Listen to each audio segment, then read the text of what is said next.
جی السلام علیکم۔ آج کے دن دو موضوعات، دونوں موضوع سپریم کورٹ سے ریلیٹڈ، لیکن دونوں موضوع بہت اہم اس حوالے سے کہ آنے والے دنوں کا سیاسی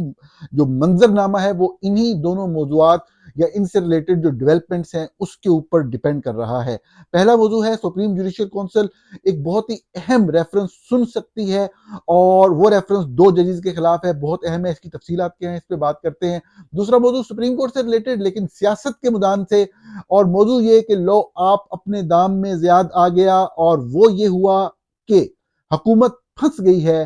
جسٹس منصور علی شاہ سے بچتے بچتے ایک ایسے گہرے گڑھے میں گری ہے کہ وہاں سے نکلنا اب مشکل دکھائی دیتا ہے۔ یہ صورتحال ہے کیا، اس کے اوپر تفصیل سے بات کریں گے۔ پہلا موضوع ہے سپریم جوڈیشل کونسل کا اجلاس ہوگا۔ اس اجلاس میں ممکنہ طور پر ایک بہت ہی اہم ریفرنس، جو کہ بہت سیدھا سیدھا ریفرنس ہے، پاکستان کی تاریخ میں عمومی طور پہ اتنا سیدھا اور بڑا واضح کلیئر مس کنڈکٹ کا ریفرنس بہت ہی کم آیا ہے، اور یہ ریفرنس ہے جسٹس امین الدین خان اور جسٹس نعیم اختر افغان کے حوالے سے۔ آپ کے علم میں ہے کہ جب مخصوص نشستوں کا فیصلہ 13 رکنی فل کورٹ جو بینچ بنا 8-5 سے فیصلہ آیا، ججز کی مرضی ہوتی ہے وہ کسی بھی مسئلے کے اوپر کوئی بھی فیصلہ دیں۔ 8 ججز نے ایک طرف کا فیصلہ دیا، باقی جو 5 ججز تھے ان میں سے ان 2 ججز نے اپنا فیصلہ تو دیا، جو کہ ان کا ایک قانونی حق تھا، ان کا اختیار تھا بطور ججز آف دا سپریم کورٹ، لیکن انہوں نے ایک ایسی بات لکھی جس کا تصور کسی بھی آئینی نظام، کسی بھی قانونی نظام کے اندر کیا ہی نہیں جا سکتا۔ انہوں نے یہ لکھا کہ جو فیصلہ ان سے مختلف ہے، جو کہ میجورٹی فیصلہ ہے، یعنی کہ جو لا آف دا لینڈ ہے جس نے امپلیمنٹ ہونا ہے، وہ اس پہ عمل درآمد نہ کیا جائے، کیونکہ ان کی دانست میں وہ آئین سے متصادم ہے۔ یہ بڑی عجیب و غریب بات تھی۔ کبھی بھی کوئی شخص جو جج ہو وہ یہ بات نہیں لکھ سکتا کہ میں اگرچہ منورٹی جج ہوں لیکن میری گال ہی منی جائے، اور ایسا ہو نہیں سکتا، ایسی بات ممکن نہیں ہو سکتی۔ جج کو یہ کسی بھی صورت میں جج کے لیے ممکن نہیں ہے۔ بڑا واضح مس کنڈکٹ کا کیس ہے، بالکل اس میں ایک اپرچونٹی آف ہیئرنگ دی جا سکتی ہے، لیکن اس میں جو چیز ایویلیویٹ کرنی ہوگی، جو انویسٹیگیٹ کرنی ہوگی، وہ صرف یہ نقطہ ہوگا کہ آیا انہوں نے یہ لکھا یا نہیں لکھا۔ مطلب اس کا یہ ہے کہ ہو سکتا ہے وہ آ کے کہہ دیں ہم نے لکھا ہی نہیں، ہمارے سٹاف میں سے کسی نے لکھ دیا اور وہ چیز آ گئی اور کل کو اس بات کو ثابت بھی کر دے۔ یہ ایک طریقہ ہے بچ نکلنے کا۔ ادروائز یہ فکرہ بالکل نہ صرف غیر قانونی اور غیر آئینی ہے، بلکہ انصاف کے نظام کا، پوری دنیا میں نظام انصاف کا مذاق اور تمسخر اڑا رہا ہے۔ اس میں واحد جو سزا ہے صاحبدار ہے وہ فوری طور پہ ان کی نااہلی کی صورت میں ان دونوں ججز کی ہوگی۔ یہ اس معاملے میں کس طرح آگے چلتی ہے سپریم جوڈیشل کونسل، یہ آنے والا وقت بتائے گا، آنے والے دن بتائیں گے۔ کیس بہت واضح اور بہت ہی کلیئر ہے جسٹس امین الدین کے خلاف اور جسٹس نعیم اختر افغان کے خلاف۔ ناظرین، دوسرا موضوع بہت ہی دلچسپ ہے۔ آپ نے 26ویں ترمیم کے حوالے سے مختلف خبروں کو فالو کیا، آپ نے مختلف ڈیولپمنٹس کو ہوتے ہوئے دیکھا۔ آپ کو علم ہے کہ ایک 1 پوائنٹ ایجنڈا تھا، ایک ہی ٹارگٹ تھا پاکستان فوج اور آئی ایس آئی کا، کہ جو لوگوں کو انہوں نے انسٹال کیا ہے ان کے بچنے کا چانس صرف اس صورت میں ہے کہ سپریم کورٹ کی قیادت کسی ایسے جج کے خلاف پاس نہ آ جائے جو بالکل آئین اور قانون کے مطابق سیدھے سیدھے فیصلے دے۔ اب جسٹس سید منصور علی شاہ جو ہیں وہ چیف جسٹس آف پاکستان بننے جا رہے تھے۔ اب اس کے لیے مختلف طریقہ کار جو ہیں وہ اپنائے گئے اس مقصد کو حاصل کرنے کے لیے۔ ایک اصل مقصد تو ایوان کے اندر ہی حاصل کرنا تھا، لوگوں کو پورا کرنا تھا، نمبر گیم پوری کرنی تھی، مخالفوں کو توڑنا تھا، جو مان سکتے تھے ان کو منانا تھا۔ دوسرے اینڈ پہ صحافیوں کے ذریعے 2 سینئر موسٹ ججز کی کردار کشی کی مہم بھی لانچ کی گئی، خصوصاً جسٹس سید منصور علی شاہ کے خلاف ایسی ایسی گندی خبریں چلائی گئی کہ خدا کی پناہ۔ یہاں تک کہا گیا کہ وہ فیض حمید کے آدمی ہیں، جبکہ حقیقت یہ ہے جن لوگوں نے آن گراؤنڈ رپورٹنگ کی ہے، فیض حمید کا ظالمانہ دور دیکھا ہے، پرتشدد دور دیکھا ہے، عدلیہ کو دبانے کا دور دیکھا ہے، اور جو عدلیہ کے کام کو کلوزلی فالو کرتے رہے ہیں ان کو پتہ ہے کہ جسٹس سید منصور علی شاہ جو فیض حمیدیت تھی اس کے خلاف کھڑے رہے، ڈٹے رہے اور انہوں نے ان سیاستدانوں کے حق میں فیصلے دیے جن کو کہیں سے بھی جن کا میرٹ پہ انصاف کا حق بنتا تھا، اور ہمیشہ فیصلے دیے۔ ان کے بارے میں بڑی تمسخرانہ اور بڑی مزاحیہ قسم کی خبریں بھی پھیلائی گئیں جس میں مقصد توہین کرنا تھا۔ ان کی فیملی کے بارے میں باتیں کی گئیں، اور یقینی طور پہ جیسا کہ میں نے آپ کو متعدد مرتبہ بتایا پہلے بھی کہ وہ واحد بندے ہیں کہ جن کا کسی طرف سیاسی حوالے سے بالکل بھی نہیں۔ نمبر ایک بات میں نے یہ کہی تھی آپ کو، اور اگر آپ کسی کے خیالات کی بنیاد کے اوپر، کسی کے چند بولے گئے فکرے، کسی گفتگو کے اندر جو آپ بات کرتے ہیں، اگر آپ وہاں سے فیل کرنے کی کوشش کریں کہ ان کا جھکاؤ کس طرف ہے، ان کا یا ان کے آس پاس ان کے گھر کے لوگوں کا، تو وہ مسلم لیگ نواز کی طرف ہے۔ مطلب نون لیگ کا ان کو کوئی تعلق نہیں ہے یا کوئی ایسی بات نہیں ہے بالکل بھی۔ لیکن اگر آپ، میں جو کنٹیکسٹ میں بات کر رہا ہوں پاکستان میں جو اس وقت پولیٹیکل ڈائنامکس چل رہی ہیں اس حوالے سے میں عرض کر رہا ہوں، لیکن آپ یہ دیکھیں کہ صاف ظاہر ہے کہ اب یہ بات پتا تھا کہ بندہ انڈیپینڈنٹ ہے، یہ جو بھی کیس اس کے سامنے آئے گا یہ انصاف اور قانون کے مطابق فیصلے کرے گا، تو پنگا لے لیا۔ اب پنگا لے لیا تو پھنس گئے ہیں۔ پھنسے کیسے ہیں وہ اب آپ کو بتاتے ہیں۔ جو آخری شکل ہے ناظرین 26ویں ترمیم کی جس کو منظور کروایا گیا، اس ترمیم کے مطابق ایک کانسٹیٹیوشنل بینچ بننا ہے، اور وہ کانسٹیٹیوشنل بینچ جو بننا ہے وہ سپریم کورٹ کے اندر بننا ہے۔ اس کی تعداد کتنی ہوگی یہ جوڈیشل کمیشن اس کے اوپر ڈسکس کرے گا، لیکن ایک جو بینچ ہے وہ کم از کم 5 ججز پہ مشتمل ہوگا۔ اس کی کنسپچول ایک انڈرسٹینڈنگ یہ رکھی گئی ہے کہ تمام صوبوں کی نمائندگی برابر ہو اس میں۔ اب صاحب ظاہر ہے کہ جب 5 ججز پہ مشتمل ہوگا کم از کم، تو اس میں آپ دیکھیں کہ 4 تو صوبوں سے ایک ایک جج آ گیا، تو صاحب ظاہر ہے ایک جج آپ کو اسلام آباد سے لینا پڑے گا۔ اب جو جج آپ اسلام آباد سے لیں گے، پنجاب سے لیں گے، سندھ سے لیں گے، تو اس کو ہم 1 بائی 1 جو ہے وہ ڈسکس کرتے ہیں۔ جس طرح میں نے آپ کو بات بتائی، میں وہ بات کو مکمل نہیں کر چکا کہ جب انہوں نے 26ویں آئینی ترمیم کے لیے مہم شروع کی تو ایک طرف نمبر گیم پوری کی اور ایک طرف صحافیوں کو لگا دیا کردار کشی کرنے کے اوپر۔ اب وہ صحافیوں کو لگا دیا، اب جب یہ گڑھے میں گرے ہیں، اب جو ہے نا وہ ریورس پلان شروع ہو گیا ہے۔ اب کسی طریقے سے اپیز کرنے کی جو کوششیں ہیں نا جسٹس منصور علی شاہ کو، وہ بھی اپنے طور پہ جو ہیں وہ شروع کر دی گئی ہیں، جو آئی ایس آئی اور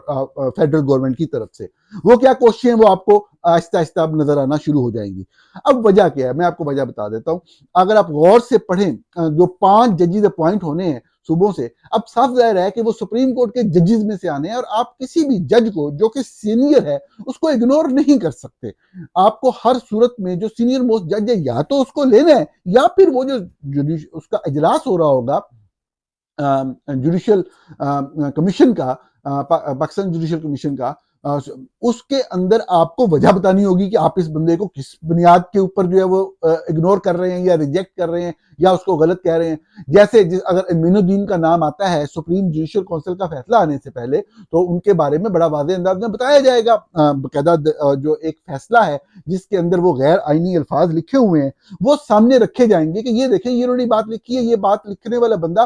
کم از کم کسی آئینی کیس کے اندر تو نہیں بیٹھ سکتا، کسی عدالت کا جج بالکل بھی نہیں ہو سکتا، اور اس کے اوپر خیر یہ فیصلہ سپریم جوڈیشل کونسل نے کرنا ہے۔ اس حوالے سے اس نقطے پہ یہ جو بات میں کہہ رہا ہوں یہ میری رائے ہے، لیکن بہرحال سپریم جوڈیشل جب جوڈیشل کمیشن بیٹھے گا وہ آئینی عدالت کے لیے ایسے بندے کو کنسیڈر نہیں کرے گا، اگر کرے گا تو اس کے اوپر یہ والا اعتراض آئے گا۔ ان کو بہرحال سینئر موسٹ سے ہی چلنا ہے۔ اگر آپ سینئر موسٹ سے چلتے ہیں تو صاف ظاہر ہے کہ آپ کو پنجاب سے جو ہے وہ لینا پڑے گا ہر صورتحال میں جو سینئر موسٹ جج ہیں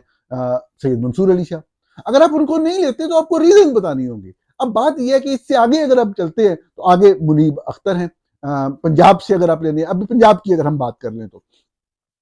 اس سے آگے چلتے ہیں امین الدین، جس طرح میں نے آپ کو بتایا کہ ان کے خلاف ریفرنس والا معاملہ ہے، بہت ہی کلیئر مس کنڈکٹ وہ کر چکے ہوئے ہیں۔ اب اس طرح سے یہ اس ساری لائن کو کراس کر کے آگے چلنا بہت مشکل ہو جائے گا۔ آپ کو یقینی طور پہ جسٹس سید منصور علی شاہ کو آپ اگنور نہیں کر سکیں گے، ان کو آپ کو لینا پڑے گا۔ اسی طریقے سے جو خیبر پختونخوا ہے اس میں چیف جسٹس خود ہے۔ اب چیف جسٹس خود آتے ہیں تو ٹھیک ہے، پھر سب ذرا ان کے بعد جسٹس مسرت حلالی ہیں وہ کنسیڈر ہو سکتی ہیں۔ اگر چیف جسٹس نہ آئے، اگر آئے تو پھر چیف جسٹس خود ہوں گے، اگر نہیں آتے تو جسٹس مسرت حلالی ہوں گی، وہ بھی انڈیپینڈنٹ جج ہیں۔ سب ظاہر ہے ماضی میں جو بھی ہوا کسی بھی کیس میں کوئی جج جو فیصلہ سناتے ہوئے کوئی بھی بینٹ آف مائنڈ لے سکتا ہے اور کوئی بھی اس کی اوپینین ہو سکتی ہے، لیکن جب آپ ایکسپوز ہوتے ہیں، ایکسپوز آپ اس طریقے سے ہوتے ہیں جس طرح جسٹس نعیم اختر افغان اور جسٹس امین الدین خان ہوئے، جنہوں نے اپنے پولیٹیکل ماسٹرز کے ساتھ ذرا وہ انسٹرکشن دے کے یہ بات کر رہے تھے. یہ بات وہ اپنے طور پہ کوئی بھی بندہ جو قانون کی سمجھ رکھتا ہو وہ کبھی بھی یہ بات نہیں کہہ سکتا کہ جی جو منورٹی ججمنٹ ہے وہ مانی جائے اور جو میجورٹی ججمنٹ ہے وہ نہ مانی جائے. تو اب وہ مس کنڈکٹ کا معاملہ پنجاب کے حوالے سے میں نے آپ کو بتا دیا، یہ 2 ججز ہیں. خیبر پختونخوا میں چیف جسٹس خود آتے ہیں پھر بھی کوئی معاملہ نہیں، اور اگر وہ نہیں آتے جسٹس مسرت حلالی آتی ہیں، وہ بھی انڈیپینڈنٹ جج ہیں. بلوچستان میں سے ہم دیکھتے ہیں کہ جمال خان مندوخیل جو ہیں وہ سینئر جج ہیں. جمال خان مندوخیل کے حوالے سے یہ بات سامنے آئی کہ ان سے براہ راست یا ان کے کوئی قریبی لوگوں سے رابطہ کرنے کی کوشش جو ہوئی حکومت کی طرف سے، تو وہاں سے ان کو اس طرح کا معاملہ نظر آیا کہ ان کو کنونس نہیں کیا جا سکتا یا کوئی اپنے ساتھ ملانے والی بات نہیں ہے. وہ یہ سوچ رہے تھے کہ قاضی فائز عیسیٰ کے وقت میں دور میں یہ عموماً ان کے بینچ میں ہوتے تھے، یا عموماً ان کا Bennet of mind Jamal Khan Mandokhel کا وہی ہوتا تھا جو قاضی فائز عیسیٰ کے بعض کیسز میں، جو کہ ہو سکتا ہے آپ کسی بھی شخص کے قریب ہوں اس کی اوپینین سے کنونس ہو جاتے ہیں، لیکن صاف ظاہر ہے ایک انڈیپینڈنٹ جج ہیں اور وہ کسی بھی طور پہ حکومت کے قابو آنے والے نہیں. وہ جو بھی فیصلہ کریں گے صاف ظاہر ہے وہ آئین اور قانون کے مطابق کریں گے. اب یہ ان کے لیے پریشانی ہے کہ بلوچستان سے آپ نے بندہ لینا ہے اور آپ جمال خان مندوخیل کو صاف ظاہر ہے کہ بائی پاس کر کے آگے نہیں گزر سکتے. بلکہ جمال خان مندوخیل جو ہیں وہ اگر جو سینئر موسٹ ججز جو ہیں جو کانسٹیٹیوشنل بینچ میں اگر چلا گیا کوئی سینئر میں سے جو آلریڈی حصہ ہیں جوڈیشل کمیشن کا، تو وہ چلے گئے تو پھر ایک اور جج آپ کو ججز میں سے لینا ہے تو وہ بھی جمال خان مندوخیل ہی ہوں گے. تو یہ دیکھیں پنجاب میں یہ صورتحال ہے. اسی طریقے سے میں نے آپ کو بتا دیا کہ جو آپ کا خیبر پختونخوا کی صورتحال بتا دی، وہ بھی ان کے کنٹرول میں نہیں ہے. بلوچستان سے جمال خان مندوخیل تو بالکل ہی انڈیپینڈنٹ آدمی ہے، وہ بالکل ان کے کنٹرول میں نہیں ہے. سندھ کے اندر بہت ہی دلچسپ صورتحال ہے. سب سے سینئر موسٹ جو جج ہیں وہ جسٹس محمد علی مظہر ہیں. جسٹس محمد علی مظہر کے بعد میں دیکھ رہا تھا کہ جسٹس سید حسن اظہر رضوی ہیں، اس کے بعد جسٹس عرفان سعادت خان ہیں،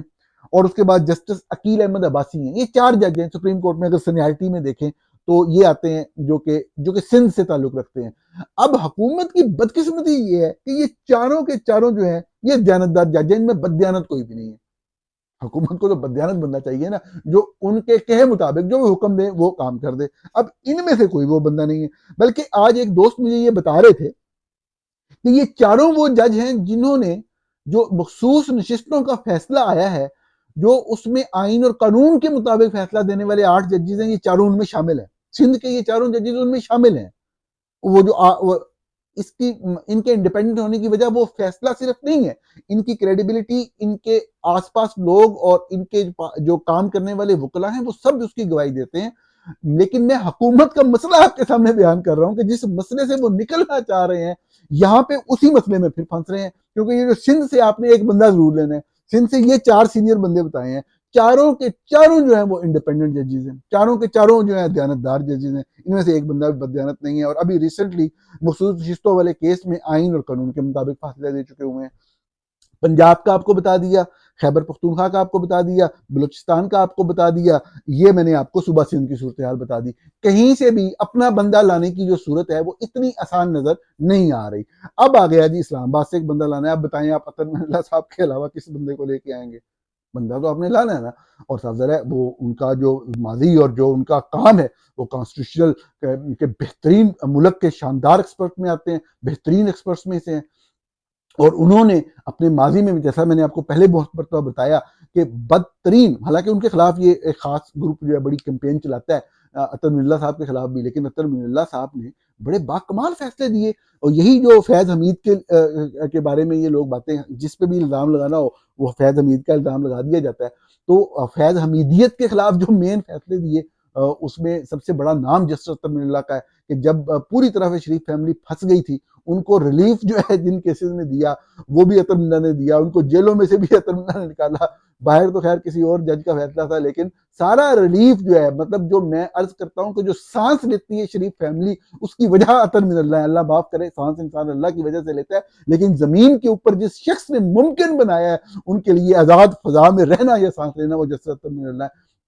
اب یہ پتہ نہیں ان کے پوزیٹیو پوائنٹ میں بتا رہا ہوں یا نیگیٹو، لیکن میں سچ بتا رہا ہوں، یہ سچ ہے. تو جسٹس اختر ملا کے بغیر آپ کا وہ اسلام آباد والا معاملہ نہیں ہو سکتا۔ اب تعداد بڑھائی جا رہی ہے، تعداد بڑھا کے منصوبہ کیا ہے کہ جی وہ جو ججز لائے جائیں گے، اب وہ ججز بھی آپ نے جو لانے ہیں وہ ہائی کورٹ میں سے، میں اگر آپ کہیں تو میں آپ کو ایک ایک ہائی کورٹ کا کر کے بتا سکتا ہوں، ہائی کورٹ میں سے کس کس کو کس کس طریقے سے لایا جا سکتا ہے، وہاں پہ کیا کیا دو نمبریاں کرنی پڑیں گی اپنے خاص بندوں کو لانے کے لیے۔ ممکن وہاں پہ بھی بہت مشکل ہے، لیکن بہت لمبی بات ہو جائے گی، کسی اور پروگرام میں وہ بات کر لیں گے۔ مختصر بات یہ ہے کہ سپریم کورٹ کے اندر سے اگر آپ ججز کو اٹھاتے ہیں تو آپ کے لیے یہ کوئی بہت آسان کام نہیں ہے کانسٹیٹیوشنل بینچز کے ذریعے جس طریقے سے آپ کرنا چاہ رہے ہیں۔ لیکن ہیونگ سیڈ دیٹ، آج تک جب بھی کوئی آئینی ترمیم آئی ہے وہ سپریم کورٹ کے اندر چیلنج ہوئی ہے، اس کا ایک جوڈیشل ریویو ہوا ہے، اور خصوصاً وہ ترامیم جو جوڈیشری کے بارے میں ہو، جوڈیشری اس کا جو ریویو ہے وہ کرتی ہے۔ میں نے اس ترمیم کے اوپر شک بائی شک آپ سے بات کرنی ہے، جب یہ سپریم کورٹ میں لگے گی تب میں ایک ایک شک لے کے آپ کے ساتھ ڈسکس کیا کروں گا، اور جو لوگ بیوقوف بناتے ہیں کہ دنیا میں یہ ہوتا ہے، جمہوریت میں یہ ہوتا ہے، جمہوری اصول یہ ہیں، پارلیمنٹ کی بالادستی کیا، تو میں آپ کو باقی ملکوں کے بارے میں بھی جہاں جمہوریت ہے، یہاں جمہوری اصول مانے جاتے ہیں، وہاں پہ کیا نظام ہے، اس کے اوپر بھی ہم تفصیل سے بات کیا کریں گے۔ آج کی بات صرف یہ ہے، کنکلوڈنگ پوائنٹ یہ ہے کہ آپ کے سامنے جو 26ویں آئینی ترمیم کا جوڈیشل ریویو آخرکار سپریم کورٹ میں لگنی تو ہے نا۔ اب جسٹس یہی آفریدی صاحب اس حد تک تو نہیں جا سکتے کہ وہ کہیں گے ہم نے لگانی نہیں ہے، اور یہ والی جو ترمیم ہے وہ صاف ظاہر ہے وہ سپریم کورٹ آف پاکستان موجودہ سپریم کورٹ نے سننی ہے، فل کورٹ نے سننی ہے، نہ کہ وہ جو ہے جو اویلیبل ججز جو ریگولر ججز ہیں انہوں نے سننی ہے، نہ کہ انہوں نے سننی ہے جو کہ آپ کے مطلب جو آپ اپنی مرضی سے جوڈیشل کمیشن کی کمپوزیشن کا آپ کو پتہ ہے، حکومت کی اکثریت ہے، حکومت جس کو چاہے وہ لانے کی کوشش کر سکتی ہے، جو نیچے سے لا رہے ہیں لوگ ہائی کورٹ سے، تو صاف ظاہر ہے کہ اسی سپریم کورٹ نے سننا ہے اور اس کے اوپر ایک فیصلہ دینا ہے، اور وہ آپ کانسٹیٹیوشنل بینچ کے سامنے وہ چیز نہیں رکھ سکتے، اصولی طور پہ نہیں رکھ سکتے، کیونکہ انہی کی تعیناتیوں کا تو فیصلہ ہونا ہے، تو وہ خود اپنا فیصلہ کیسے کر سکتے ہیں۔ اتنا بڑا مذاق آئین اور قانون کے ساتھ یقیناً آئی ہوپ سو ہم لوگ امید رکھ سکتے ہیں کہ نہیں ہوگا پاکستان کے اندر۔ یہ وہ گڑھا ہے جس کے اندر حکومت بہت گہری طرح